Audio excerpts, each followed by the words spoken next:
요한일서 4장 7절에서 21절 우리 함께 합독하겠습니다. 같이 합독합니다. 사랑하는 자들아, 우리가 서로 사랑하자. 사랑은 하나님께 속한 것이니 사랑하는 자마다 하나님으로부터 나서 하나님을 알고 사랑하지 아니하는 자는 하나님을 알지 못하나니 이는 하나님은 사랑이심이라. 하나님의 사랑이 우리에게 이렇게 나타난 바 되었으니 하나님이 자기의 독생자를 세상에 보내심은 그로 말미암아 우리를 살리려 하심이라. 사랑은 여기 있으니 우리가 하나님을 사랑한 것이 아니요 하나님이 우리를 사랑하사 우리 죄를 속하기 위하여 화목제물로 그 아들을 보내셨음이라. 사랑하는 자들아, 하나님이 이같이 우리를 사랑하였은즉 우리도 서로 사랑하는 것이 마땅하도다. 어느 때나 하나님을 본 사람이 없으되 만일 우리가 서로 사랑하면 하나님이 우리 안에 거하시고 그의 사랑이 우리 안에 온전히 이루어지느니라. 그의 성령을 우리에게 주심으로 우리가 그 안에 거하고 그가 우리 안에 거하시는 줄을 아느니라. 아버지가 아들을 세상의 구주로 보내신 것을 우리가 보았고 또 증언하노니 누구든지 예수를 하나님의 아들이라 시인하면 하나님이 그의 안에 거하시고 그도 하나님 안에 거하느니라. 하나님이 우리를 사랑하시는 사랑을 우리가 알고 믿었노니 하나님은 사랑이시라. 사랑 안에 거하는 자는 하나님 안에 거하고 하나님도 그의 안에 거하시느니라. 이로써 사랑이 우리에게 온전히 이루어진 것은 우리로 심판날에 담대함을 가지게 하려 함이니 주께서 그러하신가 같이 우리도 이 세상에서 그러하니라. 사랑 안에 두려움이 없고 온전한 사랑이 두려움을 내쫓나니 두려움에는 형벌이 있음이라.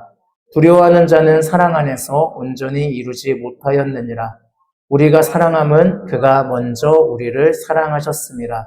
누구든지 하나님을 사랑하노라 하고 그 형제를 미워하면 이는 거짓말하는 자니 보는 바 그 형제를 사랑하지 아니하는 자는 보지 못하는 바 하나님을 사랑할 수 없느니라. 우리가 이 계명을 주께 받았나니 하나님을 사랑하는 자는 또한 그 형제를 사랑할지니라. 아멘. 네, 지난주에 총회가 있어서 제가 전주를 다녀왔습니다. 총회를 위해서 갔었기 때문에 할 수 있는 건 없었어요. 뭐 관광지를 간다든지 뭐 이런 거는 거의 하지 못했던 것 같아요. 그런데 한 가지 감사했던 거는 그 총회하고 연결되어 있던 호텔들이 다 매진이 됐어요. 매진이 돼서 숙소를 제가 구해야 되는 상황이었는데 한옥 마을 안에 있는 한옥 독채 펜션을 호텔보다 싼 가격에 대여가 가능했습니다. 그래서 덕분에 가신 목사님들의 만족도가 높았어요. 그러니까 조식을 주는 호텔이 아니라 이제 조식 주는 호텔들은 근데 또 대부분 토스트나 시리얼 주더라고요. 그런데 우리는 조식이 없으니까 사 먹어야 되는 상황이었는데 그 덕분에 이제 뭐 전주 콩나물국밥 이런 것도 이제 먹을 수 있는 그랬던 것 같아요. 그러니까 오는 날 전주 하면은 그 떠오르는 것들이 있어요. 그 한옥마을, 뭐 콩나물국밥 그리고 비빔밥. 네. 이번에도 그랬습니다. 강릉으로 이렇게 올라오는 길에 목사님들 한 얘기 중 하나가 아우 전주를 갔는데 비빔밥을 못 먹고 왔네 라는 말을 하셨어요. 그러니까 이게 뭐예요? 제가 아마 전주 갔다 왔다 그러면은 아마 물어보는 사람도 아마 그런 거 물어볼 겁니다. 한옥마을 갔다 왔어? 거기서 비빔밥 먹어봤어? 아마 이런 것들 물어볼 것 같아요. 왜? 전주하면 그게 떠오르는 거예요. 그리고 마찬가지로 전주를 갔다 왔는데 한옥마을, 콩나물국밥, 비빔밥 뭐 이 세 가지를 모두 경험하지 않았다. 그러면 아마 그 얘기도 할 거예요. 그럴 거면 전주를 왜 갔어? 라고. 그러니까 전주를 상징하는 것들이 이런 것들이 있다라고 얘기할 수 있죠. 아마 강릉도 마찬가지 아닙니까? 강릉을 놀러 갔다 왔는데 바다도 안 가고 초당 순두부도 안 먹고 장칼국수도 안 먹고 흔히 맛있든 맛없든 교동짬뽕도 안 먹었다면 강릉 왜 갔냐라는 얘기를 아마 할 겁니다. 강릉 하면은 아마 생각나는 것들이 뭐가 있을까? 바다, 그리고 뭐 순두부, 그리고 아까 얘기한 뭐 짬뽕, 뭐 이런 것들이 아마 강릉, 또 커피, 요즘은 커피도 있죠? 커피, 이런 것들이 이제 강릉하면 떠오르는 것들일 겁니다. 지역이든 회사이든 그것을 상징하는 어쩌면 그 존재의 가치를 알게 해주는 무언가가 있어요. 여러분 삼성하면 여러분 떠오르는 게 뭐가 있습니까? 스마트폰이 먼저 이제는 떠오르지 않으세요? 애플 하면은 뭐가 떠오르세요? 아이폰이 떠오르지 않나요? 그러니까 그런 것들을 상징하는 것들이 있다고요. 뭐 현대 하면은 뭐가 떠오르세요? 자동차가 떠오르지 않으세요? 근데 이제 현대 기업하고 현대 자동차 아예 분리가 되어 있는데 그걸 잘 모르시던데. 그러니까 그럴 정도로 현대하면 자동차가 떠오를 정도입니다. 그러니까 이런 거는 버려질 수가 없어요. 쉽게 버릴 수가 없어요. 왜? 이게 자신들의 정체성을 드러내주는 것이기 때문에 그렇습니다. 그렇다면 우리는 한 가지 생각해 볼 수 있어요. 교회하면 떠오르는 것은 무엇일까? 세상 사람들은 교회하면 무엇이 떠오를까? 교회에서 최소한 이런 것들은 느껴야 돼 라고 이야기할 수 있는 것, 무엇이 있을까? 오늘은 그 부분을 한번 이야기해 보려고 합니다. 교회하면 많은 것들이 떠오릅니다. 믿지 않는 사람들에게 교회하면은 가장 많이 떠오를 것은 웅장한 건물과 십자가, 이런 것들일 것 같아요. 어떤 사람들은 예배를 생각할 수도 있고요. 기도를 생각할 수도 있습니다. 또 요즘은 이제 부정적인 것들도 많이 있는 것 같아요. 무엇이 떠오르든 그건 잘못이 아닙니다. 사람이 생각하는 것이 다르고 나름의 이유가 있으니까 뭐라고 할 수는 없어요. 그럼에도 불구하고 교회를 구성하고 있는 그 어떤 것이 있어요. 우리는 그걸 한번 살펴보려고 해요. 특히 사도 요한이 이야기했던 것은 무엇인가? 오늘 본문 7절에서 그 부분을 이야기하고 있습니다. 우리 함께 7절을 같이 읽어보겠습니다. 시작. 사랑하는 자들아, 우리가 서로 사랑하자. 사랑은 하나님께 속한 것이니 사랑하는 자마다 하나님으로부터 나서 하나님을 알고.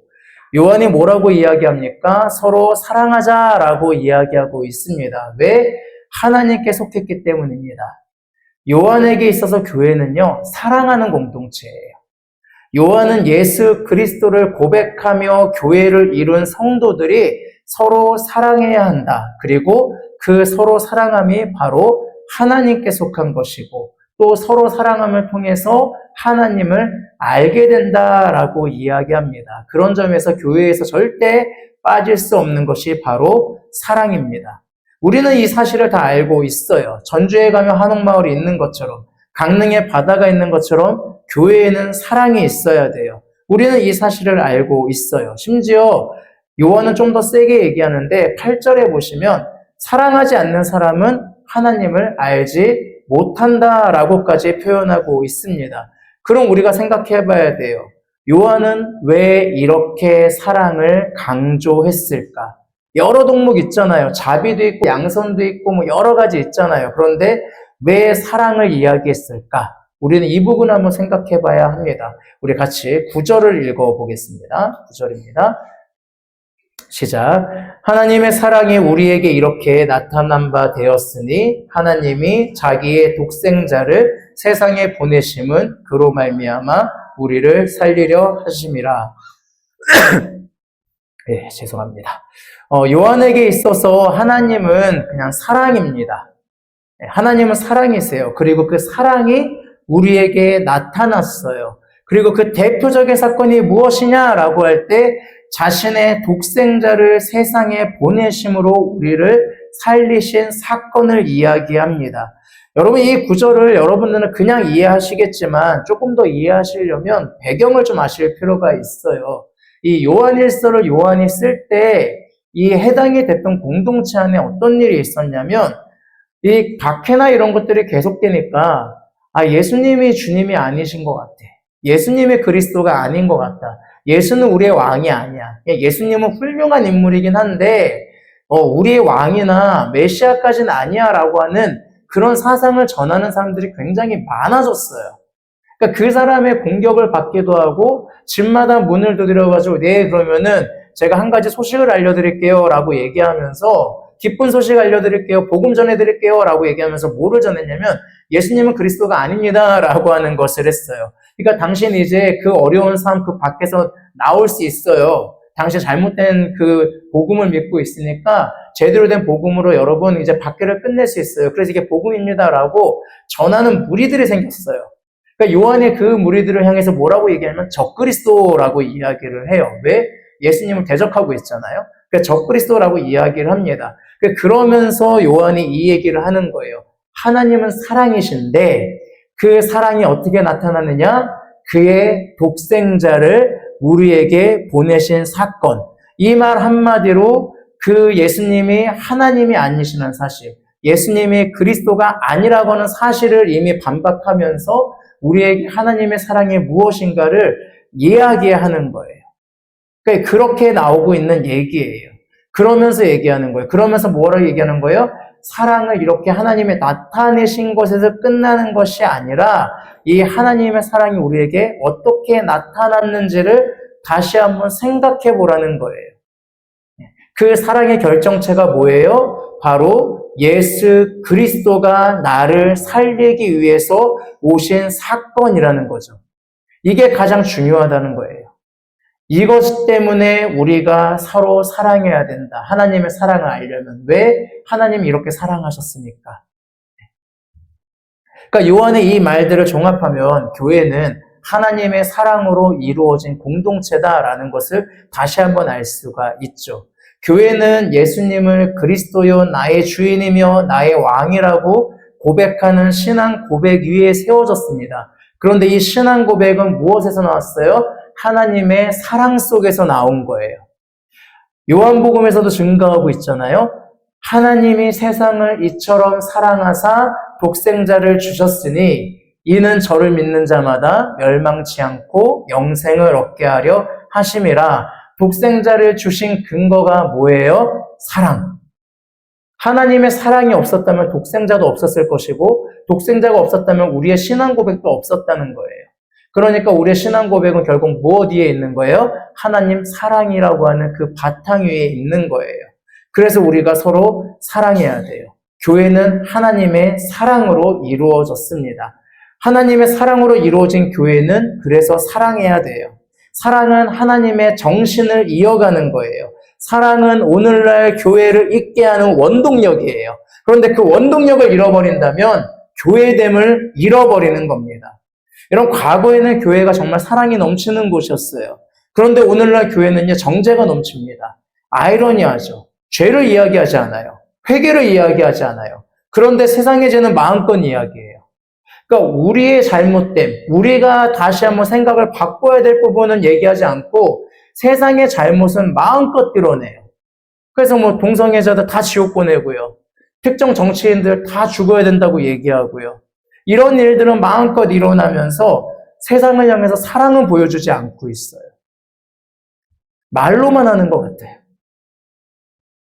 이런 부분 우리가 한번 생각해 봐야 돼요. 교회는 하나님의 사랑으로 이루어졌어요. 그러므로 우리는 요한이 이야기하는 것처럼 사랑해야 돼요. 교회가 사랑해야 된다. 사랑으로 가득 차야 된다. 사실 모르는 얘기 아닙니다. 제가 이 얘기하면 여러분들 생각하실 거예요. 아는 얘기야. 사랑해야 되는 거 알지. 그런데 문제는 사랑에 대해서 우리는 막막할 때가 있어요. 어떻게 사랑해야 되는지를 모를 때가 있습니다. 우리는 그냥 사랑에 대해서 아주 크게 생각하기만 해요. 원수를 사랑하라는 예수님 말씀에 자신의 아들을 죽인 사람을 용서하고 양자로 삼은 손양호 목사님 생각하면서 난 할 수 없어 라고 생각하죠. 부부 사랑은 뭐 션이나 차인표, 최주성 씨 생각하면서 난 저렇게 못해 라고 생각하죠. 그러니까 사랑은 어떻게 해야 될까요? 교회에서 사랑해야 된다는 사실을 알지만 어떻게 사랑해야 되는지를 우리는 막상 몰라요. 그러니까 사랑하지 않는 거예요. 막연하게 알긴 하는데 하지를 못하는 거예요. 공부를 해야 된다는 사실을 알아요. 그런데 왜 해야 되는지 모를 때가 있어요. 그리고 어떻게 공부해야 되는지 모르는 친구들도 있어요. 영어를 공부해야 된다는 거 알아요. 그런데 영어를 어떻게 공부해야 되는지 몰라요. 단어장을 외우면 되나? 문법을 공부하면 되나? 혹은 뭐 외국 영화를 자막 없이 보면 되는 걸까? 어떻게 해야 되는지를 몰라요. 막연하게 알잖아요. 영어 해야 돼. 공부해야 돼. 사랑해야 돼. 막연하게는 알아요. 그런데 문제는 어떻게 해야 되는지를 모르다 보니 아무것도 나타나는 게 없게 되는 것 같아요. 그런데 요한은 다행히도 10절에서 우리가 어떻게 사랑해야 될지를 힌트를 주고 있어요. 우리 같이 한번 10절을 읽어보겠습니다. 시작. 사랑은 여기 있으니 우리가 하나님을 사랑한 것이 아니요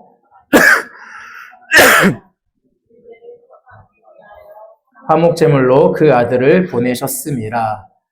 요한이 하나님이 우리를 어떻게 사랑했는지를 이야기하고 있습니다. 그리고 이 요한의 증언이 우리가 어떻게 사랑해야 되는가를 알려주기도 해요. 여러분, 하나님의 사랑이요. 우리가 사랑한 결과가 아니에요. 제가 여러 번 말하지만 이게 일반적인 종교와 우리 개신교의 차이예요. 여러분, 일반적인 종교는요, 우리가 무언가를 해야만 해요. 우리가 무언가를 했을 때 신이 감동해서 무언가를 주는 거예요. 그래서 나오는 말들이 지성이면 감천, 간절히 원하면 우주가 도와준다. 이런 논리가 여기서 나오는 거예요. 그러니까 이게 너무너무 강력해질 때 삐뚤어지는 사람들이 뭐 하는 거예요? 옛날에 고대 시대에는 자기 자녀도 바치는 거예요. 우리도 옛날 뭐 이렇게 전래동화 이런 거 있었잖아요. 뭐 100일째가 되면 뭐 1000일에 한 번씩 뭐 처녀를 갖다 바쳐야 되고 뭐 그런 거 있잖아요. 뭐 무슨 천년 묵은 구렁이가 와서 뭐 한다고 그래가지고 처녀 바치고 그래서 용감한 남자가 처녀도 구하고 결혼도 하고 뭐 이런 얘기 다 들어보셨잖아요. 근데 거기에 뭐가 있는 거예요? 뭔가를 갖다 바치면 뭐 해줘요? 그 영적인 존재가 나한테 뭔가를 해준다예요. 이 개념이 종교만이 아니라 여러분 사회 시스템에도 있어요. 너 지금 돈 얼마 있어? 1000만 원 있어? 야, 대출 좀만 받아가 한 5천만 원만 투자해. 그런 다음에 내가 말하는 종목에 넣어봐. 이거 한 달 안에 200% 오른다. 300% 오른다. 그럼 그 말에 혹해서 우리 뭐예요? 투자하잖아요. 그러다가 휴지 조각이 되는 걸 경험하면서 울고 울며 이를 갈잖아요.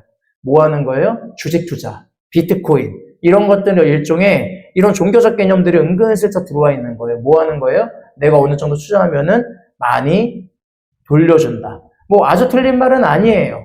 하지만 그 개념은 분명하게 있다는 거죠. 그러니까 이런 것들이 일반적인 종교에서 나오는 개념이에요. 그런데 하나님은 그렇지 않다는 거예요.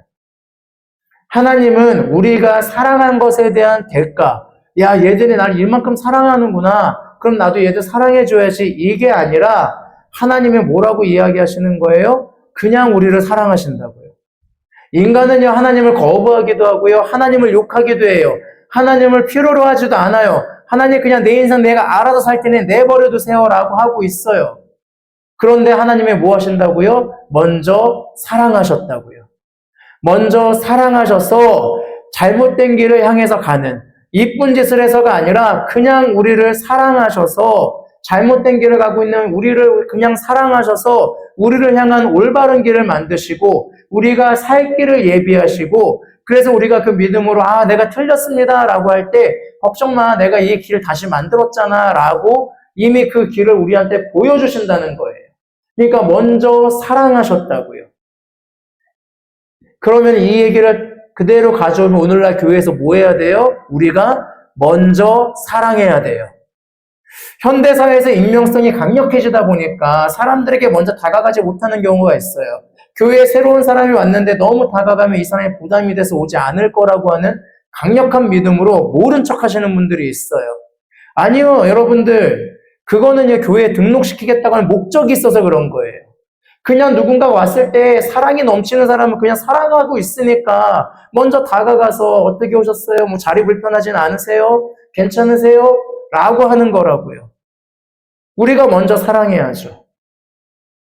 제가 매주 지금 광고할 때마다 먼저 일어나서 인사하라고 하잖아요. 다가가서. 근데 대부분 그냥 제자리에 일어나서 그냥 좌우 돌아보고 아, 안녕하세요, 안녕하세요. 그냥 앉으세요. 그게 아니라 아니 너무 오랜만에 나온 사람 있으면 먼저 다가가서 안아도 주시고 이게 사랑이잖아요. 내 안에 사랑이 넘치고 있다면 다가가서 먼저 해주신다고요. 제가 오늘 아침에도 아내에게 혼났는데 맞아요. 먼저 다가가셔야 돼요. 네. 그 사랑을 하셔야 된다고요. 제가 예전에 한번 말씀드리지 않았나요? 교회에 처음 온 사람들이, 교회 온 지 얼마 안 된 사람들이 이 교회를 다니기로 결단했을 때 설문조사를 했어요. 무엇 때문에 이 교회를 다니기로 했습니까? 그때 설문조사에서 1위가 의외로 옆 사람이었어요. 그러니까 옆 사람이 보여주는 사랑의 모습과 그 사랑의 마음과 그 모든 행동들이 이 사람으로 하여금 궁금증을 갖게 했고 그것을 그 사람의 교회를 등록하게 하는 계기가 됐다고요. 그러니까 우리가 요즘 이걸 잃어버린 거예요. 익명성 때문에 저 사람이 부담스러워 등록시키려고 하니까. 보험회사, 저도 보험회사 영업실 저한테 잘해주면 부담돼요. 이 사람이 무슨 보험을 팔려고 하나. 근데 친한 사람이 잘해주면 그건 부담되지 않아요. 감사하지. 그러니까 여러분 그 목적을 갖고 있지 않으면 돼요. 내 안에 뭐가 있으면 돼요? 사랑이 있는 채로 그냥 다가가시면 돼요. 이 사람한테 등록증 내지 않는다니까요. 그냥 그 사람을 안아주시고 토닥여주시고 불편한 거 없으세요? 가서 뭐 음료수 하나 챙겨주고 그냥 그렇게 간단간단히 해주는 거. 그러면 그 사람이 편안하게 예배드릴 수 있게 해주는 거. 이런 사랑이에요. 그러니까 그걸 하시면 되는 거예요. 근데 우리가 이 다가가는 사랑을 안 해요. 네가 나한테 사랑을 주면 나도 사랑해주마. 우리는 어쩌면 이런 것에 우리가 익숙해져 있는 것 같아요. 먼저 사랑하셔야 돼요. 그리고 요한은 하나님이 우리 죄를 속하기 위해서 화목제물로 그 아들을 보내셨다라고 이야기하고 있죠. 그러니까 원어적 느낌으로는 이제 원어적 느낌 속하다는 말이 없어요. 우리 죄를 속하기 위해라고 하고 있는데 속하다는 말이 없고 그냥 원어적 느낌 해석을 하면 우리 죄를 위해 화목제물로 그 아들을 보내셨다라고 보는 게 좀 더 좋은 번역이에요. 중요한 건 뭡니까? 죄로 인해서 망가진 인간을 회복시키셨다는 사실 그 자체예요. 그러니까 하나님의 사랑은 어떤 사랑이냐면 파괴된 채로 인간이 살아가지 않게 하시는 거예요. 인간이 파괴돼서 자신의 잘못된 삶을 살아가게 내버려 두지 않는 것이 하나님의 사랑이에요. 그러니까 하나님의 사랑은 뭐 하시려고 하는 거예요? 회복시키시려고 하는 거예요. 왜 병자가 나아야 돼요? 왜 하나님이 예수님 볼 때 병자가 왜 나아야 되는 거예요? 하나님이 사랑하신 원형의 모습대로 회복돼야 되잖아요. 그러니까 병자가 낫는 거예요. 왜 내 마음이 힘들 때 하나님이 위로하시는 거예요? 하나님이 창조하신 가장 아름다운 원형의 모습으로 회복돼야 되잖아요. 그러니까 하나님이 우리를 회복시키신다고요. 그게 하나님의 사랑이라고요. 그렇다면 우리가 베풀어야 될 사랑이 뭐예요? 상대방이 죄에 머무르지 않도록 도와주는 거예요. 사랑이란 하나님이 만드신 그 사람의 원형을 보존할 수 있도록 도와주는 거예요. 그런데 우리는 자꾸 사랑을 착각해요. 그 사람을 위해서라고 얘기하지만 어떻게 해요? 내가 원하는 모습으로 만들려고 해요. 그 사람이 가지고 있는 장점이 무엇인지, 하나님이 그 사람을 어떻게 사용하려고 하시는지, 그 사람의 성품이 무엇인지는 고민하지 않아요. 그냥 내가 원하는 모습으로 바꾸려고 해요. 그러니까 저 같은 I형의 사람한테 자꾸 E형으로 바꿔라. 너 목사인데 네가 E형이 돼야지 I형 되면 어떡하냐가 아니라 I형을 유지하면서도 그 사람들과 어떻게 다가갈 수 있을까를 도와주는 게 사랑이라고요. 너 왜 이 모양으로 살고 있냐? 너 바꿔야지 라고 하는 것이 아니라. 그러면 어떻게 해야 돼요? 우리는 상대방에서 어떻게 해야 돼요? 다 바라봐야 돼요. 자세히 관찰해야 돼요. 그 사람을 위해서 깊이 기도해 봐야 돼요. 하나님, 이 사람이 도대체 어떠한 사람입니까? 이 사람이 가지고 있는 성향이 무엇입니까? 그렇게 보셔야 돼요. 그러니까 그 사람이 그 사람으로 존재할 수 있도록 지켜주고 응원해주고 이해해주는 것, 이것이 바로 우리가 사랑하는 거예요. 서로 사랑하는 거. 그런데 자꾸 나한테 맞추려고 해요. 여러분 동화 중에 그거 기억나세요? 그 여우와 두루미가 서로를 집에 초청하는데 그 그릇을 이렇게 하는 거, 그거 기억나시죠? 다 아시죠? 근데 그거를 사랑이라는 관점에서 바꾸면 어떻게 해석하실 수 있는지 아세요?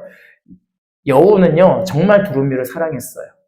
그래서 자기 집에 있는 제일 좋은 그릇으로 대접한 거예요. 그런데 그 그릇이 뭐예요? 두루미가 먹을 수 없는 그릇인 거죠. 자기 중심을 생각한 거예요. 두루미도 똑같아요. 여우를 너무 사랑해서 자기 집에 있는 제일 좋은 그릇으로 대접한 거예요. 그런데 문제는 그 그릇은 누구한테 맞지 않는 거예요? 여우한테 맞지 않는 거예요. 사랑을 어떻게 한 거예요? 내 중심적으로 한 거예요. 상대를 이해한다면 그 그릇을 가져오게 했던지 그렇게 바뀌잖아요. 그게 바로 사랑이라는 거예요.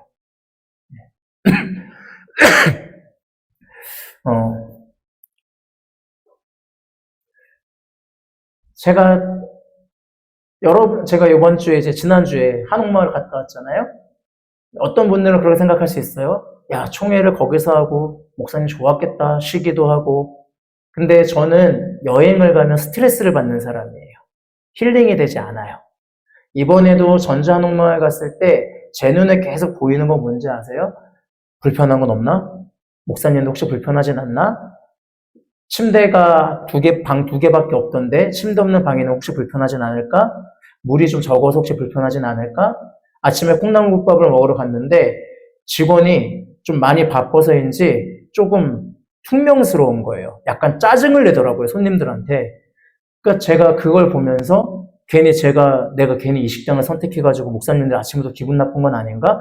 이게 직원이 짜증내는 건데 제가 기분이 상하는 거예요. 제가 속상한 거예요. 제가 미안한 거예요. 그러니까 이런 걸 다 신경 쓰고 있어요. 가족여행을 가도요, 가족여행 가면 제 마음에는 이게 불편하진 않나? 이런 마음이 막 자꾸 들어요. 그러니까 저는 여행을 가면 힐링이 되는 게 아니라 스트레스를 막 받고 있어요. 근데 제 아내는 그냥 떠나는 것 자체에 힐링이 되는 사람이에요. 차를 타고 여행을 간다고 고속도로를 가는 그 순간부터 이미, 아니에요. 그냥 차를 타고 출발하는 그 순간부터 보이는 하늘이 너무 아름답고, 비가 내리면 그 빗물이 너무 아름답고, 고속도로의 풍경이 아름답고, 그냥 모든 게 힐링이 돼가지고 막 좋은 사람이에요. 집에 있으면 스트레스 받아요. 집에서 쉼을 얻으면 오히려 스트레스를 받아요. 그래서 어떻게든 나가야 되는 사람이에요. 저는 집에서 침대에서 누워서 자다가 일어나서 책 읽다가 또 자다가 밥 먹고 드라마 보고 자다가 저는 이렇게 되면 오히려 휴식이 되고 제 마음이 힐링이 돼요. 그러니까 우리 두 사람의 휴식의 방법이 많이 달라요. 그런데 감사한 게 뭔지 아세요? 저 이제 지금 없어지긴 했는데 제가 휴가를 가게 됐을 때 그 휴가 중에 하루 이틀은 아내가 꼭 집에서 쉬는 시간을 줘요. 그러니까 이게 뭐 하는 거예요? 아내가 저를 알기 때문에 저한테 맞춰서 사랑의 방법을 표현해 주는 거예요. 당신을 위해서 내가 너무나도 좋은 여행지를 골라놨어. 그럼 저는 스트레스라고요. 그런데 아내가 저의 성향을 아니까 오늘은 집에서 그냥 쉬자라고 얘기하는 거예요. 그리고 간혹가나 저를 더욱더 배려해서 다른 약속을 잡고 나가세요. 혼자 집에서 쉴 수 있게. 그러면은 그게 저한테는 또 다른 감사함인 거죠. 이게 뭐예요? 사랑을 누구한테 맞추는 거예요? 다른 사람에게 맞추는 거예요. 교회 안에서 사랑이 그래야 되는 거예요. 내가 너를 사랑해서 하는 말이야 라고 하면서 그 사람에게 강요하시면 안 돼요. 물론 누가 봐도 잘못된 행동을 했을 때는 아니에요. 세상에서 범죄라고 할 수 있는 행동을 했을 때는 그것을 이야기하는 게 사랑이죠. 하지만 그런 것과 상관없는 것들이 있어요. 예를 들면 밤 11시까지 일하고 있는 사람에게 사랑한다는 마음으로 너 새벽 예배 드려야 돼. 너 새벽 예배 드리지 않으면 너 인생 망가져. 밤 11시까지 일하는 사람이에요. 씻고 뭐하고 해서 잠이 12시 넘어서 잔다고요. 그 사람에게 새벽 예배 드리라고 하는 건 사랑이 아니라 강요예요. 그 사람은 오히려 차라리 얘기하는 게 11시 끝나고 그래도 기도는 중요한 것 같으니까 잠깐이라도 교회 와서 아니면 집에서 10분이라도 기도하는 거 어때? 이게 사랑이죠. 이거는 폭력이에요. 우리 이걸 잘 생각하셔야 돼요. 여러분 새벽 예배 드린다고, 수요 예배 드린다고, 금요 철회한다고 하나님의 형상 회복되는 거 아니에요. 이건 우리가 만들어낸 거죠. 신앙을 좀 더 좋게 만들기 위해서. 근데 그게 어떤 사람은 신앙을 더 갉아먹을 수도 있다니까요. 잘 생각하셔야 돼요. 사랑이라고 하는 입장에서. 진정한 사람의 회복은요, 사랑을 통해서 나타난다고요. 그걸 생각하셔야 돼요. 그래서 성경은 언제나 그 이야기를 해요. 요한도 그 이야기를 하고 있습니다. 우리 11절을 같이 한번 볼까요? 11절 시작. 사랑하는 자들아 하나님이 이같이 우리를 사랑하였은즉 우리도 서로 사랑하는 것이 마땅하도다. 예, 뭐 하는 존재라고요? 서로 사랑하라고요. 서로가 서로의 입장을 생각해 주라고요. 이게 사랑이라고요. 그러면 그 사람을 향한 깊은 이해가 있어야 된다고요. 그런데 문제가 있어요. 어떤 문제가 있을까요? 이 사랑에 우리가 고갈될 것 같은 두려움이 있습니다. 내가 이렇게 사랑해줘도 그 사람의 반응이 없으면 어떡하지? 그 사람이 변하지 않으면 어쩌지? 내가 이 사람을 위해서 20년 넘게 기도했는데 여전히 아무런 반응이 없다. 힘들 것 같아요. 내 사랑이 이렇게 메말라 버리면 어쩌지? 그런데 놀라운 일이 하나 있습니다. 우리 13절 같이 한번 읽어볼게요. 시작. 그의 성령을 우리에게 주심으로 우리가 그 안에 거하고 그가 우리 안에 거하시는 줄을 아느니라. 예, 인간을 먼저 사랑하시고 우리의 참된 인간성을 회복시키며 죄가 아닌 의의 길로 걸어가게 하시는 하나님의 사랑은 예수 그리스도를 믿는 여러분들에게 자신의 거룩한 영, 즉 성령을 주신다라고 요하는 이야기예요. 그런데 이 성령은 하나님이세요. 그런데 하나님은 사랑이세요. 그럼 여러분 안에 뭐가 있는 거예요? 사랑이 있는 거예요. 여러분 안에 사랑이 있다. 그런데 문제는 이 사랑은 어떤 사랑이에요? 그냥 많은 사랑이에요? 엄청난 양의 사랑이에요? 아니요. 사랑 그 자체예요. 사랑의 저수지가 여러분 안에 있다고요. 올여름 가뭄으로 인해서 저수지가 고갈됐을 때 우리는 그게 얼마나 힘든 일인가를 경험했죠.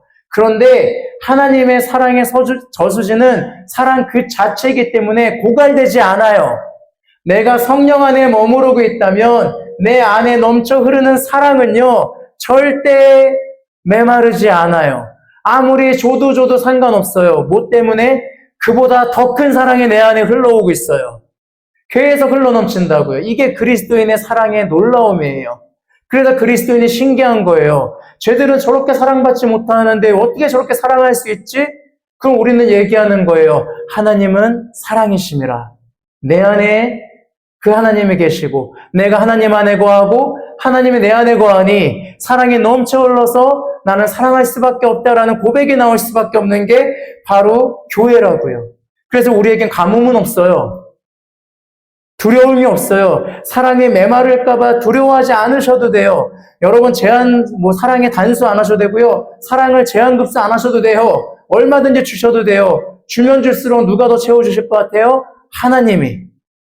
이게 요한이 이야기하고 있는 거라. 그러니까 너희들 두려워하지 말고 너희들 앞에 두려움이 있을 필요 없다. 징계받을 두려움 없어도 되고 너희들 사랑에 메마를 두려움 없어도 돼. 왜? 그 사랑이신 하나님이 너의 안에서 살면서 너에게 사랑을 넘쳐 흐르게 하기로 작정하셨기 때문이다. 라고 요한은 얘기하고 있는 거예요.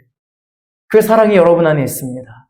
그렇다면 우리가 어찌 누군가가 나한테 상처 줬다고 삐지고 마음 상하고 내가 저 인간에게 복수하리라 할 수 있겠습니까? 그래서 요한은 더 세게 말하잖아요. 형제를 사랑하지 않으면 그 안에 하나님이 없는 것이다라고. 이것 때문에 그런 거예요. 그래서 교회는 어떤 거예요? 하나님 안에서 존재 자체가 바뀐 사람들이에요. 어떤 존재로? 그냥 사랑인 그 자체로. 하나님이 그렇게 바꾸신다고요. 그래서 우리는 이 길을 걸어갈 수가 있습니다. 여러분, 우리의 사랑은 고갈되지 않습니다. 두려워할 필요 없습니다. 우리는 언제나 사랑할 수 있습니다. 여러분, 교회는 예수 그리스도를 고백하는 사람들의 모임입니다. 교회는 예수 그리스도를 통해 하나님이 나를 얼마나 어떻게 사랑하는지를 깨달은 공동체입니다. 그리고 우리는 그분이 보내주신 성령으로 인해서 사랑의 존재로 거듭난 사람들입니다. 그래서 교회된 우리는 어디에서나 사랑을 이야기합니다. 사랑을 실천합니다. 먼저 다가갑니다. 그럴 수밖에 없습니다. 가는 곳마다 우리는 무엇이기 때문에? 사랑이기 때문에. 하나님이 회복시키시길 바라는 그 사람의 참된 인간성을 찾아주는 그 사랑으로 나아가는 사람들이 바로 교회된 우리들입니다. 그 교회된 삶을, 그 사랑의 삶을 온전하게 오늘부터 살아가는 저와 여러분이 되기를 주님의 이름으로 권면하겠습니다. 기도하겠습니다. 살아계시고 역사하시는 아버지 하나님, 우리를 사랑으로 세워주심에 감사와 영광을 올려드립니다. 하나님이 주시는 그 넘치는 사랑, 아니 넘치는 정도가 아니라 메마르지 않는 사랑 그 자체이신 하나님이 우리 안에 함께 거하고 계시니 그 사랑을 받고 그 사랑으로 나를 사랑하고 다른 사람을 사랑하며 온전히 나아갈 수 있도록 인도하여 주시옵소서. 다른 사람의 반응에 내 마음이 흔들리는 것이 아니라 언제나 나를 사랑해 주시는 하나님을 바라보며 오늘도 나는 사랑하기를 멈추지 않는 그 길을 향해서 나아갈 수 있도록 인도하시고 먼저 다가가게 하시고 그 사람을 회복시키는 길을 향해서 나아가는 그 사랑으로 나아가게 도와주시옵소서. 예수님의 이름으로 기도합니다. 아멘.